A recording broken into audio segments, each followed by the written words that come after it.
Notre passage dans Éphésiens 4, verset 13, indique que le corps, qu'il soit universel ou localement représenté, doit, par les ministères, faire des progrès en vue de la plénitude finale.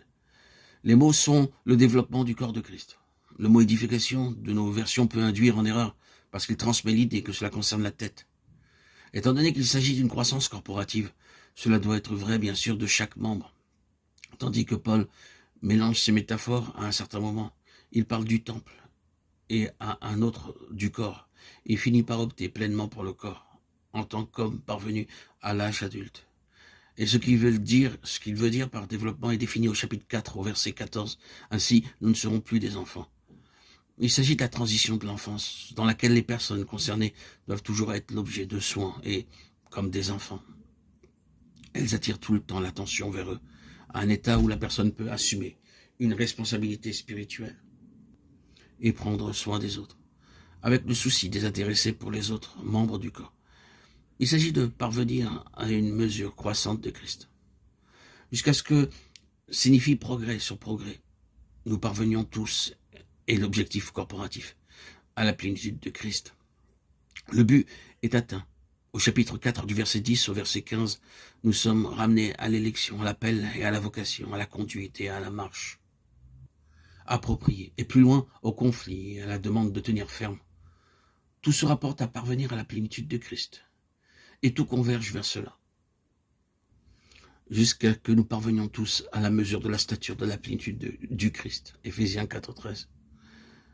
Tout dans cet épître, avant et après cette déclaration, a son centre sur cette clause. Vous posez-vous la question à quoi se rapporte toute cette épître? La réponse tient en 4 mots. La plénitude de Christ. Les 2 emplois de ce mot plénitude par l'apôtre dans cette épître résument non seulement toute l'épître, mais présente la chose la plus merveilleuse et la plus remarquable dans ce merveilleux document, et même la chose la plus merveilleuse dans la Bible.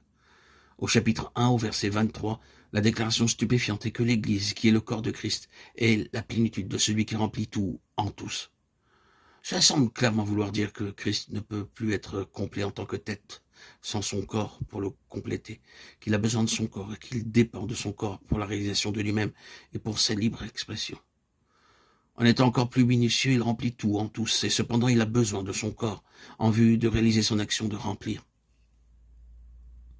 Le corps est la plénitude, le parachèvement de lui-même. Dans le chapitre 4, au verset 13, la finalité de cette vérité est poussée dans une direction vers un point culminant, jusqu'à ce que nous parvenions tous, est associée à une provision de fonctions, aux aspects variés. Nous avons l'information que lors de son retour au ciel, étant monté dans les hauteurs, aussitôt le Seigneur Jésus a fait des dons aux hommes. Ce furent des dons personnels ou des dons en tant que personne, et ce furent des hommes emmenés captifs par lui. Mais ces hommes ont été l'expression de fonctions variées, des apôtres, des prophètes, des évangélistes, des pasteurs et docteurs. De fonctions différentes, à chacun la grâce a été donnée, selon la mesure de leur don, mais tous ensemble, liés et stimulés par un seul objectif.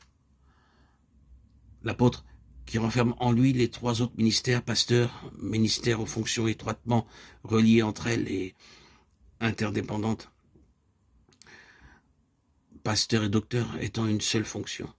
Ceux-ci ne sont pas différentes écoles ou catégories travaillant à part, mais seulement différents aspects ou fonctions d'un seul corps. Il doit y avoir une reconnaissance mutuelle, une évaluation mutuelle et une coopération mutuelle. La séparation de ces fonctions ne peut qu'entraîner une condition de déséquilibre et un manque d'équilibre, à toujours, pour résultat de la faiblesse et une perte. Accorder une importance déséquilibrée à l'évangélisation ne peut que donner des chrétiens immatures. Accorder une importance hors de proportion à l'enseignement peut avoir comme conséquence l'introversion, qui est à l'opposé de l'intérêt objectif pour le salut des hommes. Paul a exhorté Timothée à faire l'œuvre d'un évangéliste, à bien remplir son ministère de Timothée 4,5. Et à Archippe, il envoyait un message particulier. Prends garde au ministère que tu as reçu dans le Seigneur, afin de bien le remplir. Colossiens 4,17. Ce serait une très bonne chose si tous les ministères étaient le résultat d'une telle action spécifique dans la prière. Il y aurait une beaucoup plus grande approche de la plénitude de Christ et beaucoup moins de sagesse ou autre chose des hommes, de ce qui est inefficace et peu fructueux.